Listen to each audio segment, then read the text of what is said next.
Ma'asyiral muslimat yang dimuliakan Allah Subhanahu wa taala. Kita tahu bahwa dalam bulan ini, tepat kemarin pada tanggal 20 Desember, maka ada hari raya yang dilakukan oleh saudara-saudara kita yang beda agama, peringatan ulang tahun Natal. Kemudian belum satu pekan sudah ada lagi peringatan tahun baru. Apakah kemudian dua peringatan ini memang sama-sama berasal dari orang-orang Nasrani ataukah peringatan yang berbeda? Nanti kita akan lihat dari sisi sejarah. Tapi yang jelas bahwa apapun yang dilakukan orang-orang di luar daripada Islam, maka kita tidak ada urusan dengan itu. Biarlah mereka berhari raya dengan hari raya mereka, karena kita juga punya hari raya sendiri. Tidak perlu terlibat dalam perayaan mereka. Di zaman Nabi SAW, Umar bin Khattab radhiyallahu an pernah membawa lembaran-lembaran Taurat. Kemudian Nabi SAW bertanya, apa yang ada di tangan wahai Ibn al-Khattab? Maka Ibn al-Khattab mengatakan, ya, ini adalah lembaran-lembaran Taurat. Maka Nabi SAW mengatakan, buah, amutahawikun anta ya Ibn al-Khattab, laqad taraktukum alal bayda lailuha kanahariha la yazigu anha illa halik. Apa kau sudah bingung wahai Ibn al-Khattab dengan Islam sehingga harus membawa lembaran-lembaran Taurat itu? Bukankah aku tinggalkan kepada kalian Islam ini dalam posisi terang benerang, di mana malamnya seperti siangnya dan tidak ada yang berpaling dari Islam kecuali dia tersesat.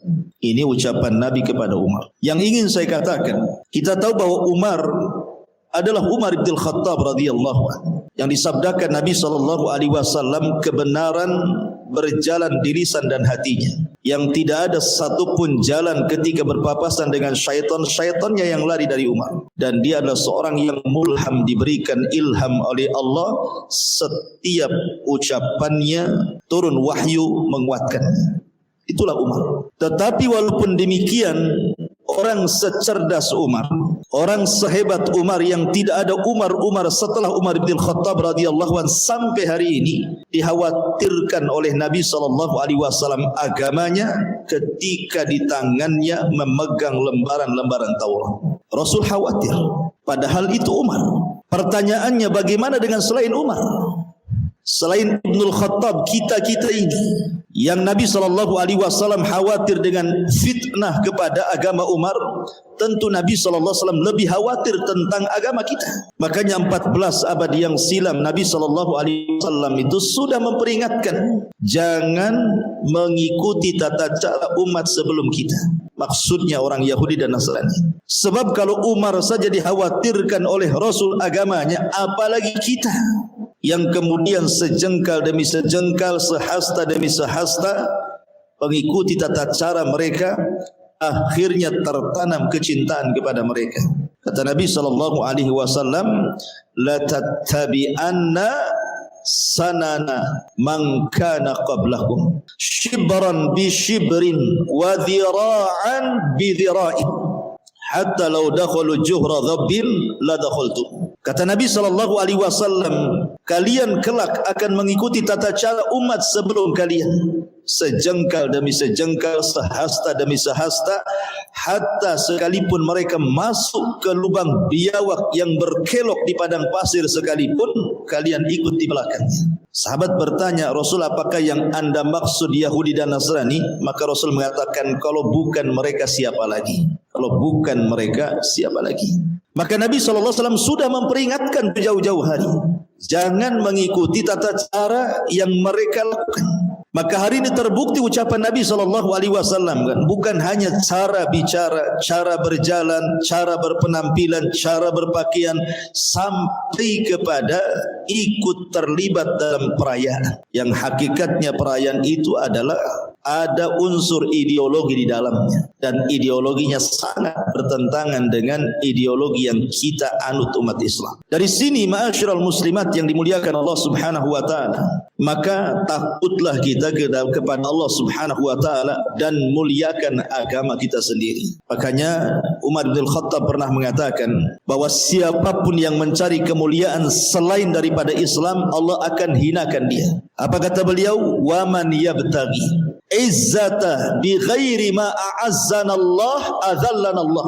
Siapapun yang mencari kemuliaan selain daripada kemuliaan yang Allah telah muliakan kita dengan Islam, maka Allah rendahkan kita. Kalau kita tidak memuliakan agama kita sendiri, lalu siapa yang akan memuliakannya? Terkadang saya heran, aneh tapi nyata, ada sebagian kaum muslimin yang ketika terlibat dalam perayaan-perayaan orang-orang kafir, mereka lebih bahagia, bisa tertawa lebar, berani mengeluarkan waktunya, biayanya, tenaganya, bahkan sekalipun harus menghambur-hamburkan hartanya, mereka puas. Dan itu mereka tidak lakukan ketika datang Idul Fitri, Idul Adha atau Yaumul Jum'ah. Kenapa demikian?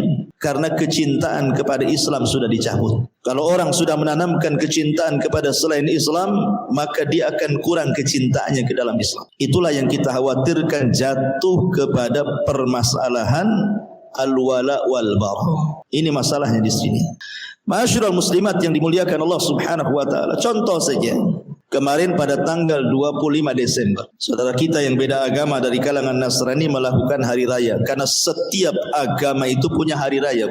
Semua agama. Hindu punya hari raya sendiri, Buddha punya hari raya sendiri, bahkan orang Cina pun punya hari raya sendiri yang kita kenal dengan Imlek gitu kan. Semua punya hari raya. Termasuk juga Islam ada hari raya. Termasuk Nasrani, Yahudi juga ada hari rayanya. Lah anehnya ada sebagian kaum muslimin yang mereka kemudian ikut terlibat dalam perayaan mereka. Contoh umpamanya dengan cara menggunakan atribut-atribut di hari yang mereka sedang berhari raya di situ. Seperti umpamanya menggunakan atribut Santa Claus, ya kan? Entah dia bekerja di sebuah toko, supermarket, pom bensin dan begitu seterusnya. Ini tasyabbuh namanya, menyerupai orang kafir. Apa urusan Anda dengan pakaian? Anda sendiri tidak pernah menggunakan pakaian-pakaian Islam, menutup aurat kalau perempuan. Tapi ketika acara mereka, Anda pakai pula kemudian atribut-atribut mereka. Itulah orang kalau sudah ditanamkan kecintaan kepada mereka, benci pula kepada Islam. Ketika di hari raya umpamanya, sudah jelas-jelas hari raya itu dalam Islam itu sangat mulia karena diisi dengan ibadah. Islam tidak pernah merayakan hari raya diisi dengan petasan, dengan kembang api, itu tidak ada. Islam itu mengisi hari raya dengan takbir, malamnya takbiran. Artinya zikir kepada Allah. Kemudian paginya salat, kemudian silaturahim, kemudian saling mendoakan. Kalau Idul Adha ada tambahan ritual kurban. Kan indah dalam Islam ini, karena merayakannya dengan ibadah kepada Allah Subhanahu wa taala kan. Ya. Tapi lihat kenyataan di tengah lapangan kita, apabila saudara kita di luar daripada Islam merayakan perayaan-perayaan, kebanyakan bersifat duniawi, bahkan tak jarang menghambur-hamburkan harta. Contoh tahun lalu umpamanya kan, itu harga petasan itu bukan 10.000, 20.000 tuh, ada yang juta-juta tuh harganya, yang hanya dihabiskan hanya hitungan detik saja sudah habis petasan itu, habis pula uang segitu banyaknya tuh. Artinya dari sini kita bisa membedakan cara mengisi hari raya dalam Islam dengan cara mengisi hari raya di luar Islam kan. Beda jauh. Kita ini betul-betul diisi dengan ibadah. Lah kemana Anda selaku muslim ketika hari raya itu? Sudahkah Anda melaksanakan seperti yang Anda ikut serta dengan perayaan orang lain? Itu yang kemudian kita sayangkan. Sampai kemudian mereka pun sebagian kaum muslimin ada yang disayangkan juga mengucapkan selamat hari kepada ulang tahunnya di luar daripada Islam. Masalahnya Bu, mengucapkan selamat seperti hari raya Natal atau tahun baru itu bukan hanya sekedar ucapan, itu masalahnya. Karena Nabi SAW pernah mengatakan, wa innal abda la yatakallamu bil kalimati la yulki laha balah yahwi sahibuha fi nari jahannam ab'ad ma bainal masyriqi wal maghrib. Terkadang seorang hamba mengucapkan satu kalimat, lihat bahasa Nabi, Rasul tidak mengatakan berkalimat-kalimat, Cukup satu kalimat. Tapi satu kalimat ini kata Rasul mengandung kemurkaan Allah. Apa yang terjadi? Maka Allah Subhanahu wa taala, Rasul katakan, dia ucapkan satu kalimat itu tanpa sadar mengandung kemurkaan Allah, itu cukup memasukkan pelakunya ke dalam neraka jahanam yang lebih dalam dibandingkan jarak timur dan barat, kata Nabi. Artinya mengucapkan selamat itu bukan hanya ucapan saja, tidak, tapi di dalam ucapan itu terkandung penyelisihan kepada keyakinan. Kita ini punya keyakinan. Apa yang sebenarnya terjadi dengan ucapan itu? Kenapa para ulama banyak mengharamkannya? Sampai Al-Imam Ibnul Qayyim rahimahullah ta'ala mengatakan faharamun bil ittifaq, haram secara kesepakatan ulama. At-tahni'atu ala a'yadil kufar, mengucapkan selamat kepada id-idnya orang-orang kafir, kata Ibnul Qayyim. Karena langsung ataupun tidak langsung, sadar ataupun tidak sadar, berarti kita ini mengakui tiga perkara yang ada pada agama mereka. Dan ini semuanya bahaya tiga-tiganya. Pertama, mengakui Isa itu sebagai Tuhan, satu di antara tiga Tuhan, atau mengakui bahwa Isa itu anak Tuhan. Ini kan bahaya. Karena keyakinan Nasrani terhadap Isa itu, ketika Isa lahir itu dia sebagai anak Tuhan, atau satu di antara tiga Tuhan, atau yang lebih ekstrim mengatakan Isa itu Tuhan. Padahal perhatikan dalam surah Maryam, Allah Subhanahu wa taala mengatakan wa qalu ittakhadar rahman walada laqad ji'tum syai'an idda takadu samawati yatafattarna minhu wa tanshaqqul ardu wa takhirrul jibalu hadda anda aulir rahmani walada wa ma yanbaghi lirrahmani ayyattakhidha walada in kullu man fis samawati wal ar illa atir rahmani abda laqad ahsahum wa addahum adda wa kulluhum atihi yaumal qiyamati farda. Lihat Allah Subhanahu wa taala mengatakan dalam surah Maryam, mereka berkata, Allah yang Maha Pengasih telah mengangkat seorang anak. Sungguh kamu benar-benar telah mendatangkan sesuatu yang sangat mungkar, karena ucapanmu itu hampir saja langit pecah, bumi terbelah, gunung-gunung runtuh berkeping-keping. Hal itu terjadi karena mereka menganggap Allah yang Maha Pengasih mempunyai anak. Tidak pantas Allah itu mengangkat seorang anak. Tidak ada seorang pun di langit dan di bumi kecuali akan datang kepada Allah yang Maha Pengasih sebagai hamba sendirian. Sungguh dia Allah benar-benar telah menentukan jumlah mereka dan menghitung dengan teliti. Semuanya akan datang kepada Allah pada hari kiamat sendiri-sendiri. Siapapun yang datang kepada Allah yang ketika di dunia menganggap si fulan Tuhan, si alan Tuhan, maka dia tidak akan membuat Tuhannya pada hari kiamat. Karena Tuhannya hanya satu, Allah Subhanahu wa ta'ala. Lihat bagaimana pengaruh orang-orang yang mengatakan seperti itu, sampai Allah mengatakan hampir-hampir ucapan mereka itu membuat langit pecah, bumi terbelah, gunung-gunung runtuh berkeping-keping. Karena ucapan itu bukan ucapan biasa. Itu ucapan kemungkaran yang luar biasa. Allah bisa marah dengan memecahkan langit, membelah bumi, dan meruntuhkan gunung-gunung. Makanya kenapa Allah Subhanahu wa ta'ala dengan tegas mengatakan laqad kafara alladzina qalu innallaha thalithu salasah. Telah kafir orang yang mengatakan Allah itu satu di antara tiga Tuhan. Dikafirkan. Karena keyakinan kita ini kul huwallahu ahad, Allahus samad, lam yalid wa lam yulad wa lam yakul lahu kufuwan ahad. Kita ini berkeyakinan Allah itu tunggal esa. Semua makhluk bergantung kepada Allah dan Allah tidak beranak dan tidak diperanakkan. Itulah keyakinan kita. Seolah-olah kalau saya ingin katakan, Bu, umpamanya 1 tahun ibu yakin Allah itu ahad, Allah itu Maha Esa, tidak ada sekutu bagi Allah Subhanahu wa ta'ala. Tapi ketika ibu tanggal 25 Desember mengatakan kepada orang-orang Nasrani selamat hari Natal umpamanya, seolah-olah ibu mengatakan, ya Allah, untuk hari ini saya katakan bahwa Engkau itu satu di antara tiga Tuhan. Untuk hari ini saya katakan bahwa Isa itu anak Tuhan. Untuk hari ini bahwa saya katakan bahwa Isa itu satu di antara tiga Tuhan, bahkan Tuhan itu sendiri. Kira-kira orang yang seperti ini apa tidak mengandung laknat? Kan seolah-olah ngomong seperti itu kan. Karena ada orang mengatakan saya enggak yakin Tuhan orang Nasrani, Ustaz. Saya kan hanya mengucapkan kalimat itu saja, setahun sekali itu juga kan. Seolah-olah Anda mengatakan seperti itu. Jadi selama 1 tahun kita katakan Allahu Ahad, tiba-tiba tanggal 20 Desember kita katakan Allah itu tidak ahad. Karena di sana ada Tuhan selain Allah, Isa bin Maryam. Kufur. Ya. Makanya kenapa ulama keras melarang tentang ucapan tahniah ini? Karena ini konsekuensinya mengakui ketuhanan orang-orang Nasrani. Ini yang pertama. Yang kedua, mengakui bahwa Isa bin Maryam itu sudah mati dan mati di palang salib.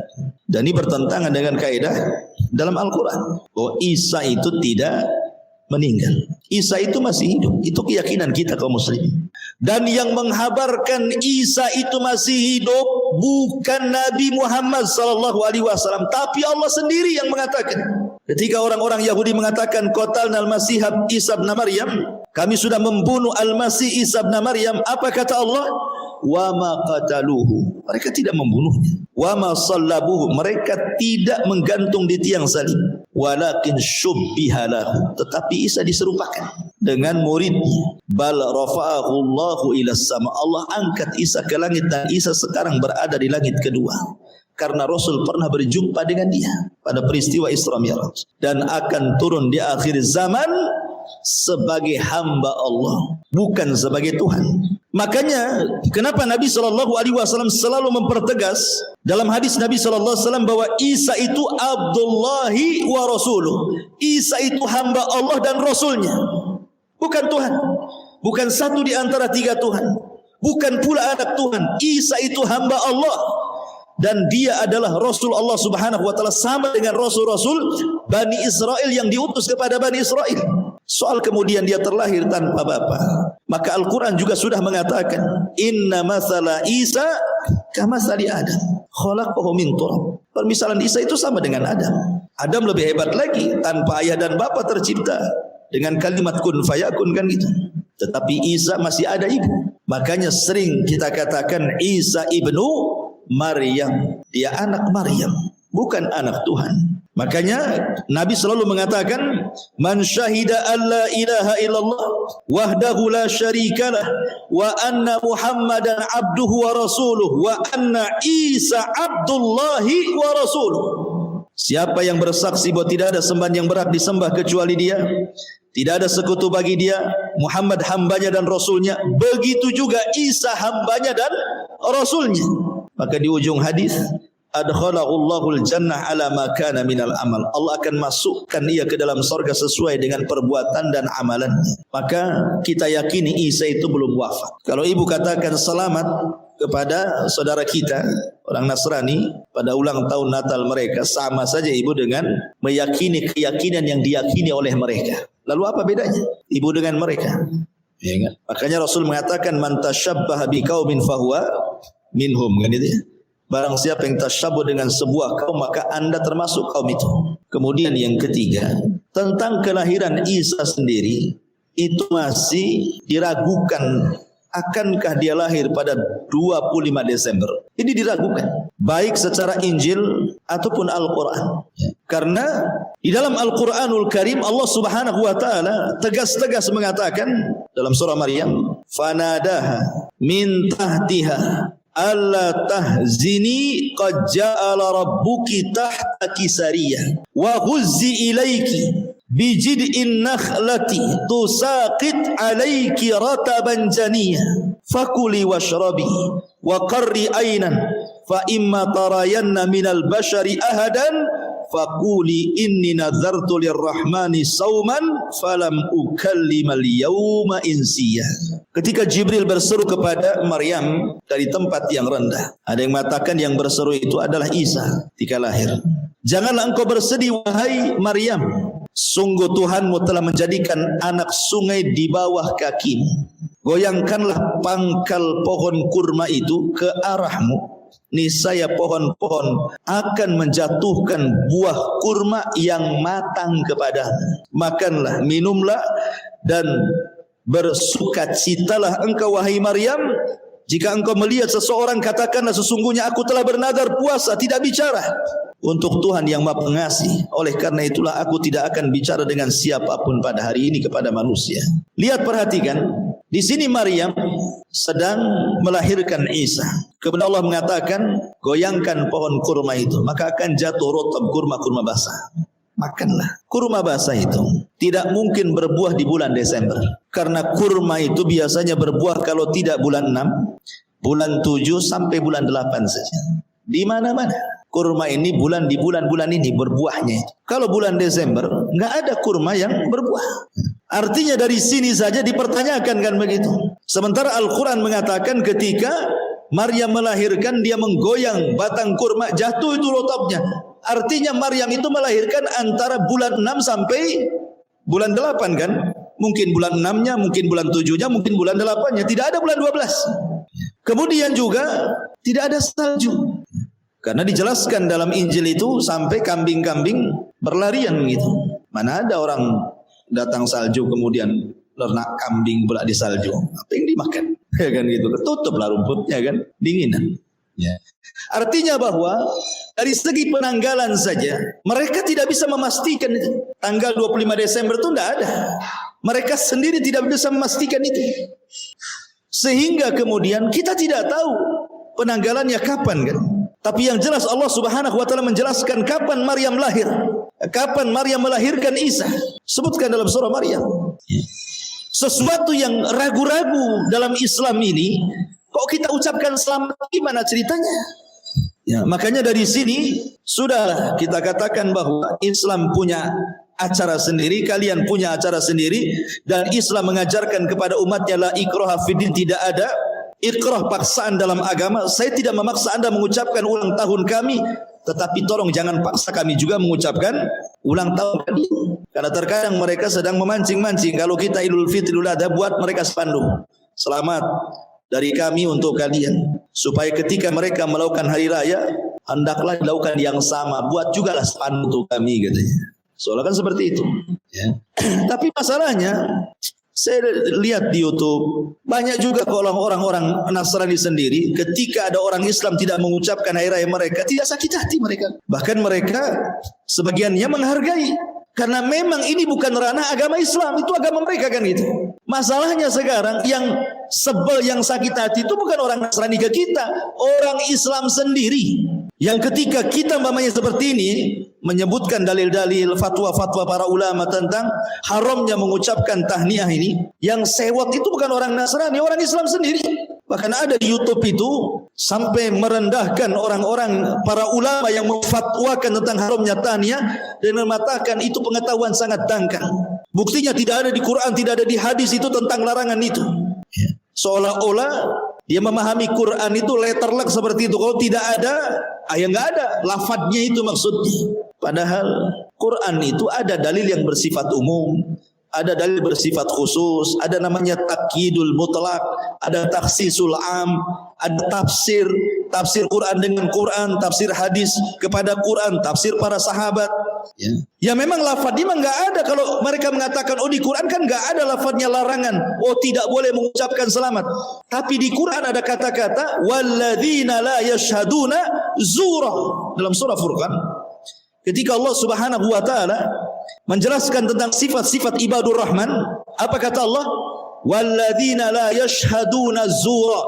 Hamba-hamba ar-Rahman, hamba-hamba yang baik itu adalah hamba-hamba yang tidak menyaksikan az-zur. Al-Imam Mujahid, Abul Aliyah dan para mufassir yang lainnya, maksud zur di sini artinya adalah a'yadul kuffar wal musyrikin. Artinya hamba-hamba yang Rahman itu mereka tidak pernah hadir menyaksikan terlibat dalam perayaan orang kafir. Kan ayat itu kan ada ahli tafsirnya, bukan ada yang mentafsirkan. Apalagi ulama-ulama kita sejak zaman dulu gitu ya, itu mengharamkan perkara ini. Jangankan para ulama, sahabat sekelas Abdullah ibn Umar radhiyallahu anhu saja mewanti-wanti tentang satu perayaan yang biasa dilakukan orang-orang Persia, yang ketika Rasul hijrah ke Madinah dilakukan oleh orang Islam, namanya perayaan Nairuz dan Mihrajah. Sama Abdullah ibn Umar dilarang, tidak boleh terlibat karena dikhawatirkan itu memancing azab Allah Subhanahu wa taala menimpa kepada mereka. Maka kita katakan bahwa kita punya Islam dan ini agama kebanggaan kita, maka muliakan Islam kita. Lakum dinukum waliyadin. Kita punya agama, mereka juga punya agama. Sudah, kita tidak perlu terlibat dalam agama mereka sebagaimana mereka juga tidak perlu terlibat dalam agama kita. Karena kita teringat dengan ucapan Al-Walid ibn Mughirah yang datang kepada Rasul. Apa kata Al-Walid ibn Mughirah? Ya Muhammad, kalau memang dakwahmu itu karena harta, kami kumpulkan harta kami akan kasihkan kepada kamu. Kalau dakwahmu karena wanita, kami carikan wanita tercantik, kami nikahkan dengan kamu. Kalau dakwahmu karena jabatan, pangkat dan kepemimpinan, kami jadikan kau pemimpin kami. Tapi kalau dakwahmu karena kegilaan kamu, kami carikan dokter dan tabib untuk mengobati kegilaan. Milih yang mana wahai Muhammad? Tapi Rasul diam. Kemudian Al-Walid mengatakan, ya sudah gini saja wahai Muhammad. Bagaimana kalau seandainya engkau beribadah dengan cara ibadah kami 1 tahun, tahun depan kami beribadah dengan cara ibadah kamu 1 tahun. Nanti tinggal pilih mana yang lebih benar katanya. Maka turun ayat, Qul ya ayyuhal kafirun la a'budu ma ta'budun, sampai kepada lakum dinukum waliyadin. Artinya Nabi SAW langsung turun ayat bahwa tidak boleh mencampur adukan sebuah keyakinan. Islam ini enggak kan itu. Al-Walid mengatakan, sudahlah kau masuk musyrik dulu setahun, nanti kami masuk engkau setahun. Itu kan mencampur adukan namanya. Kolaborasi dua keyakinan. Jadi 2 Tuhan itu dijadikan satu jadinya. Kan sama saja kan. Anda sedang kalau kemudian ikut terlibat dengan acara ketuhanan mereka, berarti kan kita ragu-ragu dengan Tuhan kita, mencampur adukan yang hak dengan yang batil jadinya. Makanya kita tidak pernah terlibat dengan ulang tahun mereka, baik ucapan tahniah, baik gaya mereka, pakaian mereka, atau atribut mereka, atau acara mereka. Itu urusan kalian, tidak ada urusan dengan kami. Sebagaimana juga kalian juga tidak ada urusan dengan kami. Dalam persoalan agama itu masing-masing lah, yakin masing-masing. Lah ini yang kurang dipahami oleh saudara-saudara kita. Hanya berdalil tentang toleransi, keberagaman dan yang lainnya, sampai mereka mengorbankan akidah. Kemudian berusaha mencari rukhsah ulama-ulama mutaakhirin kontemporer tentang fatwa-fatwa bolehnya mengucapkan dan juga ikut terlibat dalam acara mereka. Padahal jelas ya bahwa toleransi dalam Islam itu bukan tidak diajarkan. Kita yang paling berlapang dada dengan mereka. Karena kalau seandainya ada orang di luar Islam yang minoritas hidup di tengah-tengah mayoritas Islam, aman mereka, nggak akan dimusuhi. Coba sekarang kita lihat di Rohingya, ketika Muslim minoritas di tengah-tengah orang kafir mayoritas, apa yang terjadi? Dibuatlah Islamophobia, seolah-olah kemudian Islam itu agama yang buruk. Terkadang diserang ideologinya, diserang pemahamannya, sampai diserang fisik dan keluarganya, sampai diusir. Ya. Kurang tenggang rasa gimana lagi kita ini? Karena memang Nabi mengajarkan kita harus menghargai orang-orang kafir selama mereka tidak menyerang, selama mereka tidak memerangi Islam kan? Karena kafir itu kan ada 3, ada 4. Ada kafir harbi, ada kafir musta'man, ada kafir dhimmi, ada kafir ahdi. Ya. Kafir harbi artinya kafir yang menyerang. Ini tidak bisa dibiarkan. Mereka nyerang, kita serang balik. Yang kedua kafir musta'man. Ada orang kafir luar masuk ke negeri kita, minta suaka, entah mau jalan, entah mau bisnis, mau apa, cetoklah, akhirnya dikasihlah dia izin masuk. Berarti negara kita memberikan keamanan. Amankan dia, jangan disentuh badannya, jangan disakiti. Ya, karena negara sudah menjamin keamanannya. Atau kafir dhimmi, kafir yang satu atap dengan kita, satu perumahan dengan kita, satu wilayah, satu desa dengan kita, dan kita melindungi dengan undang-undangnya. Mereka juga warga negara, maka itu dhimmi, tidak boleh disakiti. Ya. Bahkan Rasul mengancam siapa yang menyakiti kafir dhimmi, bahkan menyerangnya, dia tidak akan mencium bau surga, kata Rasul. Atau kafir ahdi yang ada kerjasama, 2 negara, 1 negara Islam, 1 negara kafir, kerjasama dalam ekonomi, bilateral, keamanan dan macam-macam. Maka negara yang ada kerjasama dengan negara Islam tidak boleh diserang, karena ada perjanjian di situ. Bahkan secara khusus Islam mengajarkan kalau ada orang kafir yang bukan harbi, dia kelaparan, kemudian kita tidak bisa memberi makan dan membiarkan dia mati, berdosa kita. Ya. Jadi kalau kita bicara Islam itu sangat menghargai sejak zaman itu. Di zaman Rasul sudah berdampingan dengan Yahudi, Nasrani, orang-orang musyrik di Madinah. Lihat bagaimana akhlak Nabi kepada mereka, luar biasa.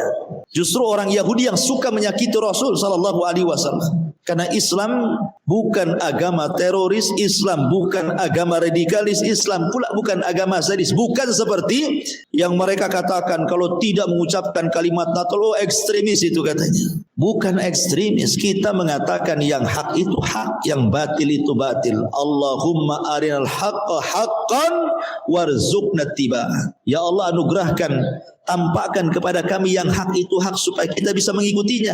Karena banyak orang yang tahu itu hak tidak mengikutinya. Makanya kita kalau ditampakkan kebenaran langsung ikut, minta kepada Allah untuk bisa mengikutinya, gitu maksudnya. Ini dari sisi perayaan di luar Islam. Ya, karena kita bicara orang Nasrani karena baru kemarin lewat gitu ya, 25 Desember. Sekarang kita masuk ke tahun baru. Ma'asyiral muslimat yang dimuliakan Allah Subhanahu wa taala, penanggalan ataupun kalender bahasa kita. Di negeri kita kan memakai dua kalender. Ada kalender Masehi, ada kalender Hijriah. Walaupun sangat disayangkan, Hijriahnya kecil, Masehinya besar. Harus pakai kacamata kalau tengok Hijriah itu karena kecil, kecuali Jabal Uhud yang cetak kan itu. Maka yang besar Hijriahnya, Masehinya kita kecilkan. Tapi umumnya kalender-kalender Masehinya besar kan. Ya mungkin karena tanggal gajian dan nampak gitu kan, kita tidak tahu juga ya. Artinya bahwa di negeri kita ini ada dua kalender. Satu kalender Hijriah yang memang itu kalender Islam, diambil dari Qamariyah, perjalanan bulan. Ya. Satu kalender Masehi yang katanya itu diambil dari pasca kelahiran Isa Al-Masih. Walaupun sebenarnya kalender sendiri apakah yang pertama kali itu mencetuskan kalender itu adalah dari Vatikan gitu ya. Apakah sebelumnya sudah ada kalender? Rupanya setelah dicari-cari sejarah, rupanya kalender itu sudah ada sejak zaman Romawi kuno. Ibu bisa baca di Google. Ya, di Google itu klik gitu kan. Ya, itu banyak sejarah-sejarah, ibu bisa ringkas. Kalau saya boleh ringkas secara singkat, bahwa dahulu di zaman kerajaan Romawi kuno belum lagi ada Nasrani. Karena Nasrani ini kan setelah diutusnya Isa. Artinya sebelum Isa datang kan gitu ya. Jadi orang-orang Romawi kuno itu mereka sudah membuat semacam kalender. Ya, ibu bisa klik itu apa? Gregorian kalender, nah, gitu. Nanti keluar itu tentang sejarah Raja Romawi itu yang membuat pertama kali kalender itu. Yang kemudian nama-namanya bulan itu disesuaikan dengan nama dewa-dewa itu. Kemudian disadur oleh orang-orang Vatikan, orang-orang yang ada di gereja Romawi kan. Ya, dulu nama Raja Romawi itu ada yang mengatakan Julian kalender gitu ya. Kemudian diadopsi oleh Vatikan menjadi Gregorian kalender. Jadi ada dua tuh, ada versi Romawi, ada versi Vatikan kan gitu. Lah yang dari versi Vatikan ini kemudian disadur oleh PBB. Lah karena negeri kita ini memang masuk pada anggota PBB, mau tidak mau disamakan kalendernya. Satu dunia itu yang ikut anggota PBB itu. Makanya kita ikut mereka gitu. Jadi kalender Masehi kan itu. Itu pun setelah kemudian diperbaiki oleh pihak orang-orang Nasrani. Makanya dinasabkan kepada kalender Masehi jadinya kan. Padahal sebelumnya sudah ada sejak kerajaan Romawi itu kalender itu. Tapi dari sini apakah kemudian itu berasal dari kelahiran Isa ataukah kemudian dari sebelumnya dari Julian kalender dari Raja Romawi? Tapi di balik kalender Hijriah atau kalender Masehi ini ada sejarah. Itu yang kita akan bahas. Bukan kalendernya. Kalau kalendernya ibu bisa pakai nggak masalah. Karena nggak ada pengaruh dengan keyakinan kalender itu. Ibu pasang kalender Masehi tidak ada masalah. Kan nggak ada keyakinan, hanya nengok tanggal saja. Yang jadi masalah itu bukan kalendernya. Sejarah tentang 1 Januarinya. Yang disebut dengan tahun baru, penutupan tahun dan pembukaan tahun 1 Januari. Karena Januari sendiri ada yang mengatakan itu nama sebuah dewa namanya Janus ya. Ada dewa namanya Janus yang kemudian diambil nama sebagai bulan awal tahun baru, Januari jadinya. Jadi dewa Januari, dewa Janus yang katanya berhalanya itu punya dua muka itu ya. Jadi muka ke depan, muka ke belakang. Seolah-olah kalau ke belakang itu 2022, ke depan 2023, ke belakang kemudian berlalunya tahun, ke depan menyongsong tahun baru. Seolah-olah seperti itu bentuk berhalanya. Berhala Januari itu atau berhala yang disembah oleh orang-orang Romawi kuno itu. dan setiap 1 Januari itu dirayakan berhala tersebut. Jadi mereka merayakan Dewa Janus setiap 1 Januari, pergantian tahun. Lah orang-orang Persia itu tidak memiliki perayaan seperti yang dimiliki oleh orang-orang Romawi. Padahal kan Persia dan Romawi kita tahu di zaman itu adalah negara terbesar adidaya kan gitu ya. Islam itu tidak ada di peta di zaman itu. 2 negara ini yang menguasai dunia di zaman itu. Kalau enggak Romawi, Persia. Walaupun secara kewilayahan Persia lebih luas dibandingkan Romawi kan. Tapi Persia itu tidak punya perayaan seperti yang dilakukan orang-orang Romawi. Sejak itulah Persia menyadur, ya, ikut-ikutan melakukan perayaan yang suka dilakukan orang-orang Romawi. Ketika mereka kemudian selalu memperingatkan 1 Januari untuk berhala mereka, Dewa Janus itu, dalam rangka pergantian tahun. Maka orang-orang Persia pula melakukan hal yang sama, yang kemudian disebut ulang tahunnya Nairuz dan Mihrajan. Ada perayaan Nairuz, ada perayaan Mihrajan. Jadi perayaan Nairuz itu artinya pergantian tahun. Sama juga pergantian tahun Nairuz itu. Tetapi Mihrajan itu ulang tahun orang-orang Persia, hari raya orang-orang Persia 6 bulan setelah Nairuz. Jadi kalau Nairuz itu tanggal 1 Januari, nanti 6 bulan setelahnya mereka buat hari raya lagi, namanya Mihrajan. Lah ketika Persia ini mencaplok negeri Arab sebelum diutusnya Nabi SAW, ketika itu raja Yamannya namanya Saif ibn Diyazan, dan ketika itu Yaman dipegang orang-orang Ahbash, rajanya Abrohatul Asram yang menyerang Ka'bah itu. Abroha meninggal, kekuasaannya melemah, kemudian dikuasai anaknya. Akhirnya Saif ibn Diyazan ini minta bantuan kepada Persia untuk mencaplok kembali negeri Yaman dan mengusir orang-orang Ethiopia balik ke kampung halamannya orang-orang Ahbash itu. Dan berhasil. Akhirnya Persia pun masuk ke Arab. Inilah sejarah kenapa Persia masuk negeri Arab. Karena orang-orang Arab ingin mengusir orang-orang Akhbas, orang-orang Ethiopia, orang-orang Abroha, tapi tak bisa.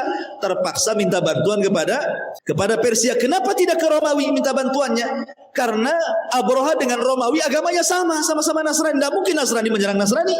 Makanya kemudian Raja Arab ini meminta bantuan Persia, akhirnya ditaklukkanlah Akhbas pulang ke Ethiopia. Akhirnya Yaman di bawah kekuasaan Persia. Rajanya Saif ibn Diyazan. Dari situlah Persia mencengkram Arab. Sehingga banyak budaya-budaya Persia mau tidak mau berkembang di tanah Arab. Samalah dengan negeri kita. 350 tahun dijajah Belanda, otomatis kan budaya-budaya Belanda itu tidak bisa dihilangkan. Susah gitu.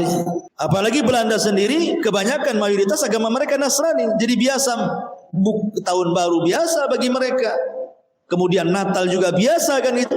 Sehingga kemudian kaum muslimin terikut sampai hari ini tuh. Sama juga penduduk Madinah yang merupakan asal mulanya dari Yaman gitu ya. Lah Yaman ini ketika dicengkram Persia, banyak budaya-budaya ditiru oleh orang-orang Arab, termasuk oleh penduduk Madinah, baik di masa jahiliyah ataupun ketika mereka sudah memeluk Islam. Masih dirayakan juga Nairuz dan Mihrajan itu. Makanya dalam hadis Bukhari, Anas ibn Malik radhiyallahu an menceritakan ketika Rasul hijrah dari Mekah ke Madinah, dilihatnya orang-orang Madinah sedang berhari raya dengan 2 hari raya. Sebagian ahli hadis mengatakan bahwa mereka sedang berhari raya dengan 2 hari raya yang biasa dihari rayakan orang-orang Majusi, Nairuz dan Mihrajan. Tetapi tidak ada unsur ibadah, hanya kumpul-kumpul, ngobrol-ngobrol, rame-rame gitu saja, senang-senang gitu ya, urusan dunia. Maka Rasul mengatakan, ini kalian sedang ngapain? Ya, apa yang kalian rayakan itu? Kemudian Rasul mengatakan, innallaha qad abdalakum bi khairi minhuma Idul Fitri wa Idul Adha. Ingat, Allah sudah menggantikan 2 hari raya kalian dengan 2 hari raya yang jauh lebih baik dibandingkan 2 hari yang kalian miliki. Kemudian Rasul mengatakan Idul Adha dan Idul Fitri. Para ulama hadis, saya katakan tadi bahwa yang dimaksud 2 hari raya yang diadakan orang-orang Ansor itu, yang biasa mereka rayakan dari zaman jahiliyah sampai mereka memeluk Islam, itu maksudnya budaya hari raya orang-orang Majusi, Nairuz, pergantian tahun, dan Mihrajan, peletakan ada yang mengatakan Mihrajan itu karena ulang tahun mengenang kematian Raja Persia yang lama. Dikenang, dibuatlah ulang tahun, jadilah Mihrajan. Jadi mereka kemudian merayakan ulang tahun itu. Maka Rasul kemudian melarang, gak usah lagi kalian melakukan 2 hari raya itu, karena Islam sudah punya 2 hari raya yang lebih baik dibandingkan Nairuz dan Mihrajan, Idul Adha dan Idul Fitri. Lihat faedahnya di sini, Bu. Para sahabat itu ketika menghari rayakan Nairuz dan Mihrajan itu tidak ada unsur keagamaan. Ya hanya kumpul-kumpul, makan-makan gitu saja. Enggak pakai atribut-atribut Majusi, tidak.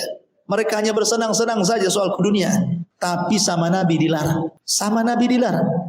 Gimana dengan orang-orang yang hari ini kemudian ikut serta merayakan, membeli merconnya, nunggu sampai jam 12-nya. Ngantuk-ngantuk dia, kopinya juga banyak. Nunggu sampai jam 12 tuh. Ya. Bila perlu, mana daerah yang banyak merconnya, dia hadir pula di situ.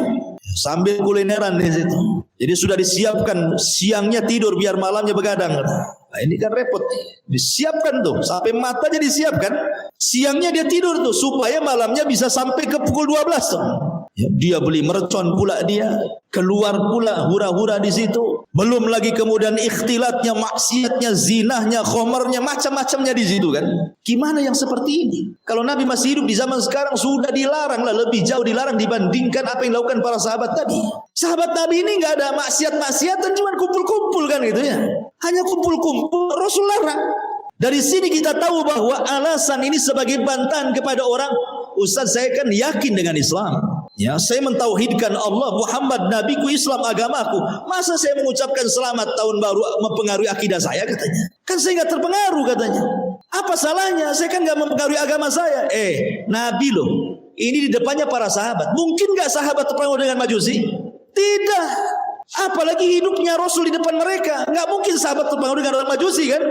Tapi Rasul SAW melarang mereka itu dalam rangka syaddud dari'ah namanya.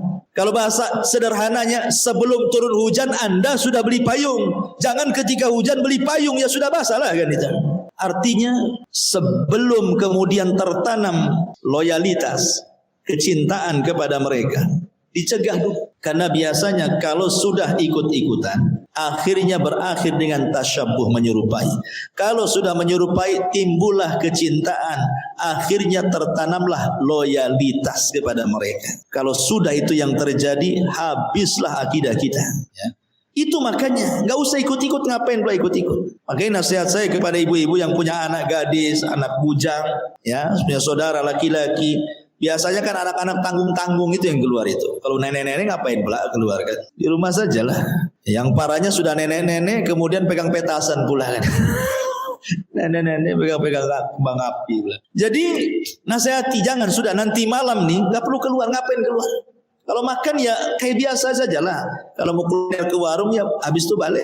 Ya. Nggak usah nunggu jam 12 tuh, ngapain? Ditunggu-tunggu pula.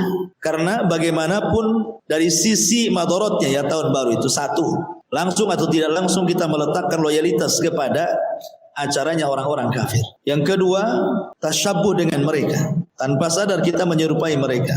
Yang ketiga, maksiat yang banyak. Contoh umpamanya, sering saya ikuti setiap tahun tuh grafik perzinahan di tahun baru itu semakin meningkat. Bahkan sering diberitakan itu kan penjualan kondom itu meningkat setiap tahunnya di tahun baru itu. Kalau untuk bukan berzina, untuk apa coba? Ya karena fungsinya untuk itu, meningkat. Kemudian juga belum lagi orang-orang yang miras minuman keras. Dan itu bukan orang mereka, terkadang orang Islam juga minum-minum di situ.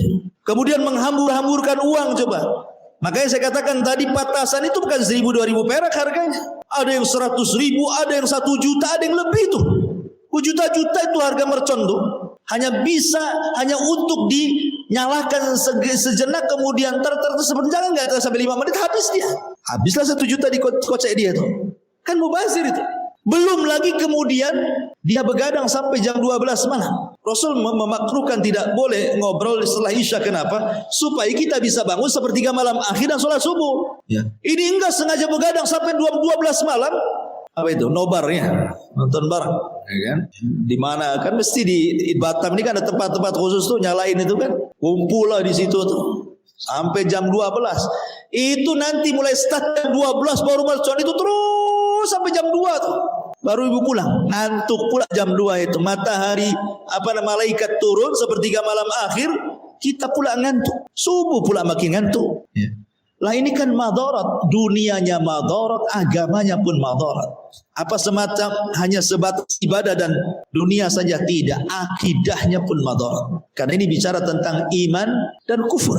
Di balik hari raya itu ada simbol bahwa yang pertama kali membuat hari raya pergantian tahun itu karena ada kepercayaan soal sesembahan kepada selain Allah Subhanahu wa taala. Itu yang kemudian kita peringatkan terus, tak bosan-bosan setiap datang tahun baru ya kita bicara lagi supaya kita tahu bahwa perkara ini perkara mungkar, tidak perlulah ikut.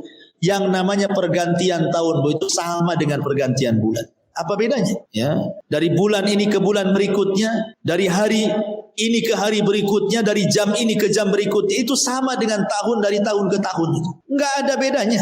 Karena intinya adalah pergantian malam ke siang, siang ke malam, itu intinya. Sebagaimana Allah mengatakan inna fi khalqis samawati wal ard wa ikhtilafil laili wan nahar la ayatin liulil albab. Sesungguhnya pada penciptaan langit dan bumi, kemudian bergesernya ada malam, ada siang dan sebaliknya, itu sebuah tanda-tanda kuasa Allah bahwa Allah berkuasa menggantikan siang ke malam, malam ke siang dan begitu seterusnya sehingga kemudian waktu berjalan dari hari ke minggu, minggu pergi datang bulan, bulan berlalu datang tahun, tahun pergi datang lagi tahun depan. Itu kan sesuatu yang memang sudah kudrat manusia itu akan berjalan dengan waktu seperti itu. Justru Hasan Al-Basri rahimahullahu ta'ala sampai mengatakan kullama naqasa yauman naqasa fi umrihi yauman. Setiap ibu lewat satu hari berarti umur ibu lewat satu hari. Setiap lewat satu bulan umur ibu lewat satu bulan. Setiap lewat satu tahun hilang dari ibu umur satu tahun. Artinya semakin berlalunya tahun dekat dengan kematian, itu maksudnya. Harusnya kan sedih. Bukankah Rasul yang mengatakan bahwa khairukum man tola umruhu wa hasuna amaluhu, kan gitu ya. Sebaik-baik kalian itu yang dipanjangkan usianya dan baik amalannya. Baik amalannya, panjang umurnya, baik pula amalannya. Sekarang kita sudah tahu nih, kalau dalam hitungan penanggalan kalender Masehi berarti nanti malam tepat pada pukul 12 malam, kalau hitungan Masehi berarti umur kita sudah berkurang tuh. Karena sudah bertambah kan. Nampaknya bertambah, hakikatnya berkurang. Kenapa demikian? Karena Rasul membatasi umur ibu itu antara 60 sampai 70 tahun saja. Kalau di antara ibu sekarang ada umurnya 50 tahun dan Rasul mengatakan antara 60 sampai 70 tahun saja, kan sudah dikira-kira tuh. Wah, berarti umur saya bisa segini nih. Kalau sampai.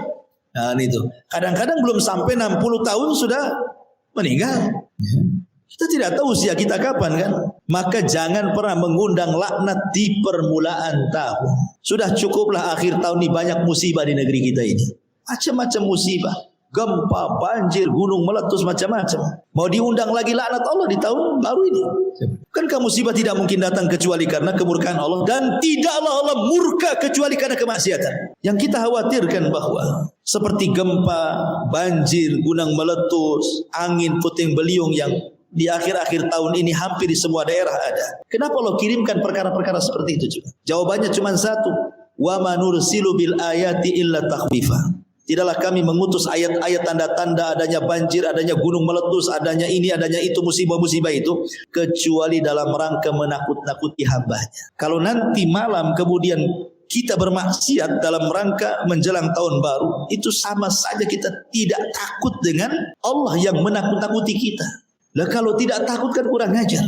Bisa saja Allah tambah adabnya lagi. Lah ini yang kita khawatirkan. Harusnya kata ulama, kalaupun kita harus merenung tentang perpindahan tahun ke tahun, maka muhasabahlah. Kewajiban kita cukup muhasabah. Maksud muhasabah itu gini Bu, renungkan yang sudah berlalu, tatap yang akan dihadapi. Yang dulu-dulu itu mungkin Ibu merenunglah. Mungkin ada yang kurang sholat wajibnya, ada yang kurang puasa sunnahnya, ada yang kurang baca Qur'annya, jarang ke masjidnya, jarang ke majelis taklimnya, jarang sedekahnya. Terpikirlah, janganlah tahun ini jangan seperti tahun kemarin, gitu maksud. Itu muhasabah namanya. Kita melihat apa yang kurang untuk lebih takut lagi kepada Allah Subhanahu wa taala dan berjanji bahwa tahun ini jangan sampai tahun kemarin. Itu bagus. Itu namanya optimis. Itulah yang disebut dengan muhasabah. Kemudian ketika sudah sampai tingkat muhasabah, naikkan sedikit menjadi muraqabah. Merasa diawasi oleh Allah Azza wa Jalla, bahwa saya ini sedang diawasi, jangan sampai bermaksiat. Sehingga nanti naik dari sifat muraqabah itu menjadi sifat tazkiyah nafs. Jiwa kita akan tenang, akan bersih, sehingga akan selalu ihsan dalam kehidupannya. Dari sini, ma'asyiral muslimat yang dimuliakan Allah Azza wa Jalla, maka kewajiban kita menghadapi tahun adalah wal tanzur nafsun ma qaddamat lighad. Ketika Umar bin Khattab memberikan catatan kepada ayat ini, Umar mengatakan hasibu anfusakum qabla an tuhasabu. Hisablah diri-diri kalian sebelum Allah nanti yang menghisabnya. Inilah diantara pembahasan singkat soal masalah ucapan hari raya kepada di luar Islam dan juga kemungkaran di tahun baru. Baik, sebelum saya tutup silakan.